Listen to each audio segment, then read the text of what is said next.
ಮಾಗಡಿ ವಿಧಾನಸಭಾ ಕ್ಷೇತ್ರದ ನಿಕಟಪೂರ್ವ ಶಾಸಕ ಹಾಗೂ ರಾಮನಗರ ಜಿಲ್ಲೆಯ ಜೆಡಿಎಸ್ ಪಕ್ಷದ ಜಿಲ್ಲಾಧ್ಯಕ್ಷ ಎ ಮಂಜುನಾಥ್ ಇಂದು 51ನೇ ವಸಂತಕ್ಕೆ ಕಾಲಿಟ್ಟರು.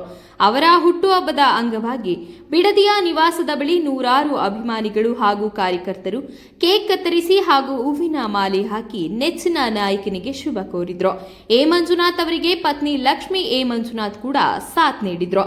ನಿವಾಸದ ಬಳಿ ಅಭಿಮಾನಿಗಳು ಆಚರಿಸಿದ ಕಾರ್ಯಕ್ರಮದಲ್ಲಿ ಭಾಗವಹಿಸಿದ ಬಳಿಕ ಬಿಡದಿಯ ಬಿಜಿಎಸ್ ವೃತ್ತದ ಬಳಿ ಎ ಮಂಜುನಾಥ್ ಹುಟ್ಟುಹಬ್ಬಕ್ಕೆ ವಿಶೇಷವಾಗಿ ಬೆಂಗಳೂರಿನ ಶಂಕರ್ ಕಣ್ಣಿನ ಆಸ್ಪತ್ರೆ ಸಿಬ್ಬಂದಿಗಳಿಂದ ನೇತ್ರ ತಪಾಸಣಾ ಶಿಬಿರ ಹಾಗೂ ರಾಮನಗರದ ಜೀವಾಮೃತ ಬ್ಲಡ್ ಬ್ಯಾಂಕ್ ಕಡೆಯಿಂದ ರಕ್ತದಾನ ಶಿಬಿರ ಹಾಗೂ ಆರೋಗ್ಯ ಶಿಬಿರ ಯೋಜನೆ ಮಾಡಲಾಗಿತ್ತು.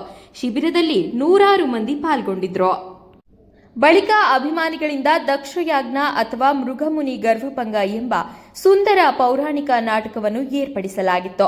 ವೇದಿಕೆಯ ಬಳಿಯೂ ಕೇಕ್ ಕತ್ತರಿಸಿ ಸಂಭ್ರಮಿಸಿ ಬಳಿಕ ವೇದಿಕೆಯಲ್ಲಿ ಬಿಡದಿ ಹೋಬಳಿಯ ಹಲವು ವರ್ಷಗಳಿಂದ ವೈದ್ಯಕೀಯ ಸೇವೆ ಸಲ್ಲಿಸಿದ ಹಿರಿಯ ವೈದ್ಯರಾದ ಡಾ ಪ್ರಕಾಶ್ ಹಾಗೂ ಡಾ ಸುಭಾಷ್ ಅವರಿಗೆ ಗೌರವ ಸನ್ಮಾನಿಸಲಾಯಿತು.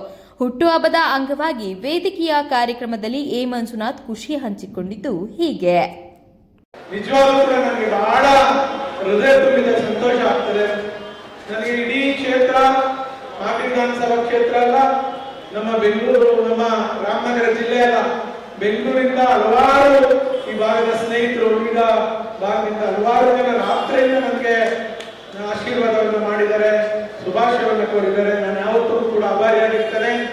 ನನಗಿರೋದಿಷ್ಟೇ, ನಾನು ಧ್ವನಿ ಇದ್ದವರ ಪರವಾಗಿ, ಬಡವರ ಪರವಾಗಿ, ಯಾರು ನಮ್ಮ ಕೈ ಆಗೋದಿಲ್ಲ, ಯಾರು ಅನ್ಯಾಯ ಆಗ್ತಿದೆ ಆ ನ್ಯಾಯದ ಪರ ಇರುವಂತ ನೀವು ಹೇಳ್ತಿರೋ ಅವ್ರ ಪರವಾಗಿ ಇರ್ಬೇಕು ಅಂತ ಆ ದೇವರಲ್ಲಿ ಪ್ರಾರ್ಥನೆ ಮಾಡಿ ಬಂದಿದ್ದೇನೆ.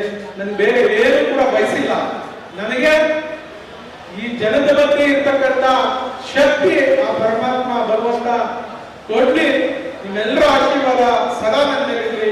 ನಾನು ಯಾವತ್ತೂ ಕೂಡ ನಿಮ್ಮಲ್ಲಿ ಒಬ್ಬನಾಗಿ, ಅಣ್ಣನಾಗಿ, ತಮ್ಮನಾಗಿ, ನಿಮ್ಮ ಮನೆ ಮಗನಾಗಿ, ನಿಮ್ಮ ಸಹೋದರನಾಗಿ ಯಾವತ್ತೂ ಕೂಡ ನಿಮ್ ಜೊತೆ ಇದೇ ಪ್ರೀತಿಯಿಂದ ಇರ್ತೀನಿ ಅನ್ನುವಂತ ಮಾತನ್ನ ಹೇಳ್ತಾ